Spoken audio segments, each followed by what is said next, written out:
శ్రేష్టమైన దేనిని మరవకమని దావీదు మీ రుణాన్ని మేము తీర్చగలం తండ్రి. సర్వ శరీరుని ఎదుకు వచ్చి మమ్మల్ని కనికరించండి. వర్ధంతి సందర్భంగా నిన్ను స్తుతిస్తున్నాం తండ్రి.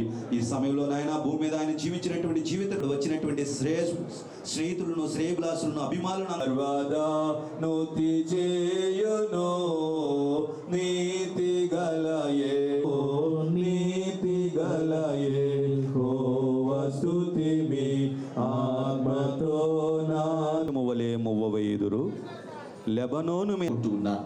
ఎందుకంటే దేవుణ్ణి అంటి పెట్టుకున్న వారు వంచండి, కళ్ళు మూసుకున్నారు. వర్ధిల్లుదురు. ఇది దేవుని వాక్యం. అంతమే ఉండదని తెలియచేశారు తండ్రి. స్తోత్రములు. లేఖన భాగంలో నుంచి మాట్లాడిన మాట, నేను ప్రారంభించి ప్రవేశపెట్టిన పథకములు ఎలా జరుగుతున్నాయి అని తండ్రి దాన్ని తక్షణమే ఎక్కడ నీతిమంతులు ఎప్పుడు కూడా సంతృప్తిని అనుభవిస్తారు. విశ్వాసం అటువంటి పటిష్టమైనటువంటి విశ్వాసంతో ముందుకు వెళ్ళారు. వాక్యము ఆయన నోట నుండి వచ్చి ఆయన పలుకగా వెలుగులోనికి వచ్చింది. సహవాసం, దేవునితో సహవాసం చేసేవారు దేవుని ఎదురు చూసిన దాని అవలేలకు అధిగమించే సహవాసము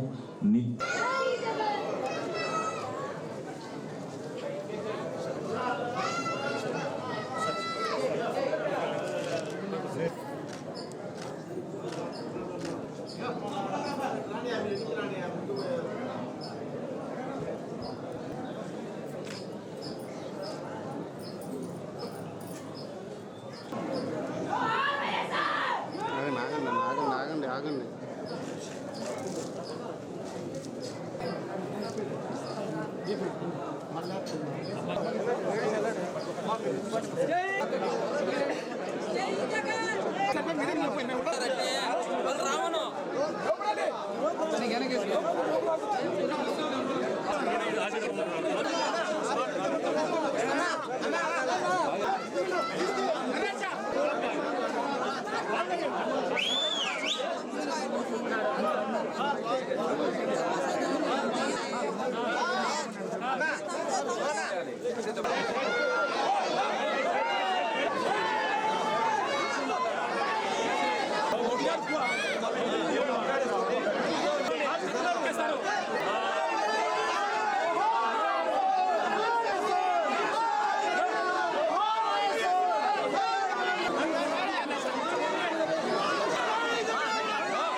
జై జగన్. జగన్